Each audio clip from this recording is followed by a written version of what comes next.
Holy man and snake hissing. पवित्र आदमी और सांप का फुंकारना. Once in a small village lived a snake who used to attack and kill village animals. एक बार एक गांव में एक सांप रहता था जो हमेशा गांव के जानवरों पर हमला करता और उन्हें मार डालता था. Villagers wanted to respect all creatures, but they hate that snake because snake was not just attacking animals, but now it used to attack villagers, children also.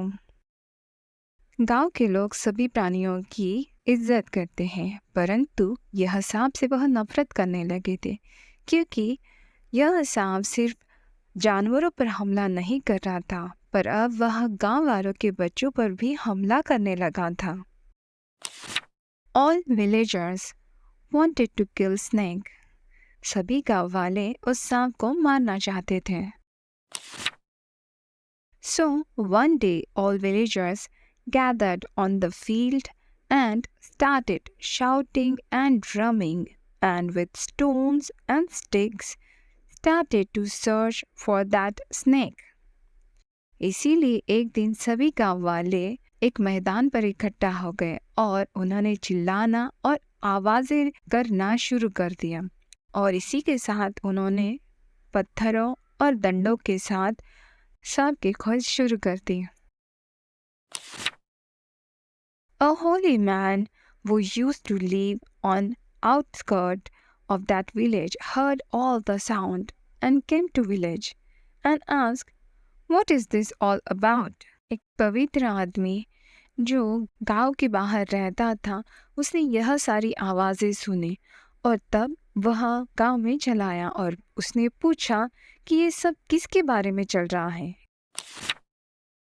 Villagers told him about snake and his acts. गांव वालों ने उन्हें सांप और सांप की हरकतों के बारे में बताया.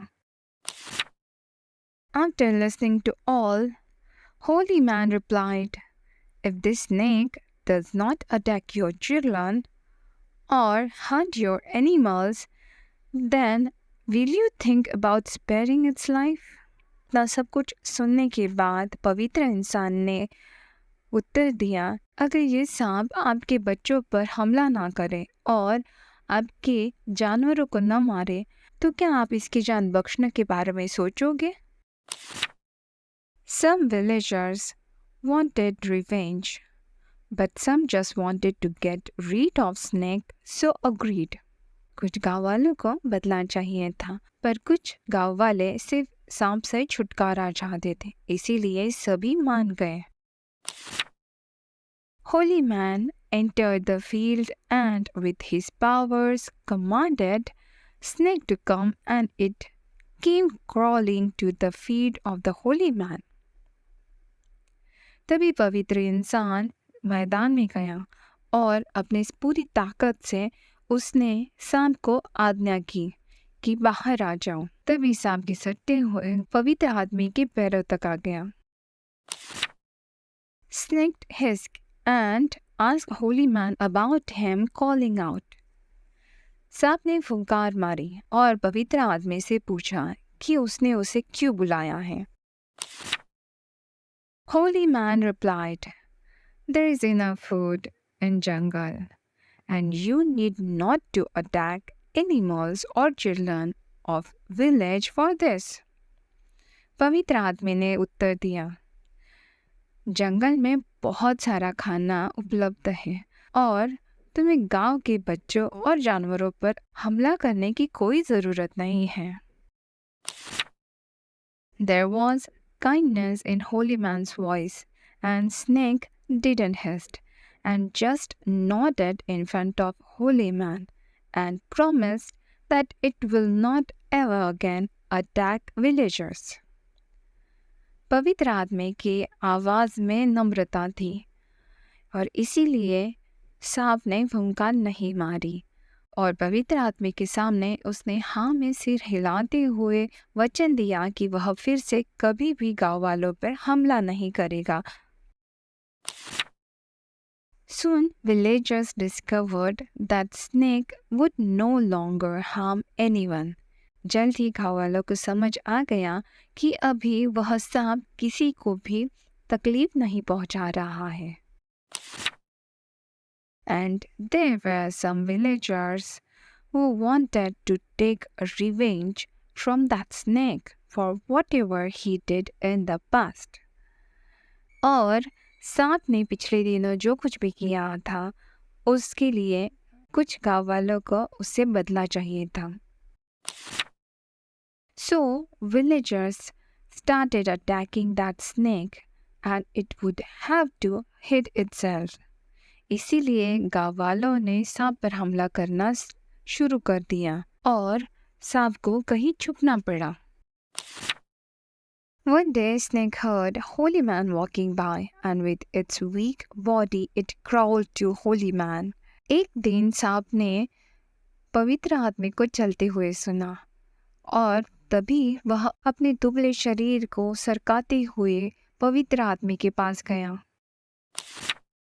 Seeing that condition, Holy Man asked, "What happened to you?" उसकी हालत देखने के बाद पवित्र आदमी ने पूछा, तुम्हें क्या हुआ है? Snake replied, "After I promised not to bite anyone," मेरे वचन देने के बाद कि मैं किसी को नहीं काटूंगा, soon villagers started to attack me and I had to hide myself under the rock to keep myself safe from their attacks. कुछ दिनों बाद गांव वालों ने मुझ पर हमला करना शुरू कर दिया और इसीलिए मुझे अपने सुरक्षा के लिए इन पत्थरों के बीच छिप गया. You don't know how to protect yourself. I asked you not to bite, but I didn't forbid you to hiss. Why didn't you scare them by hissing? तुम्हें अपनी खुद की रक्षा नहीं करनी आती. मैंने तुम्हें काटने से मना किया था, पर फुंकारने से मैंने तुम्हें मना नहीं किया था. तुमने उन्हें अपने फुंकार से डराकर भगा क्यों नहीं दिया? Snake understood his mistake and slithered away hissing. सांप को अपनी गलती का एहसास हुआ और वह वहां से फुंकारते हुए वहां से चला गया. Moral: A man living in society should make a show of tamas to protect himself from evil-minded people. समाज में रहने वाले व्यक्ति को बुरे विचारों वाले लोगों से अपनी रक्षा के लिए तमस का प्रदर्शन करना चाहिए. But he should not harm anybody in anticipation of harm likely to be done him. लेकिन उसे किसी को नुकसान पहुंचाने की आशंका से किसी को नुकसान नहीं पहुंचाना चाहिए.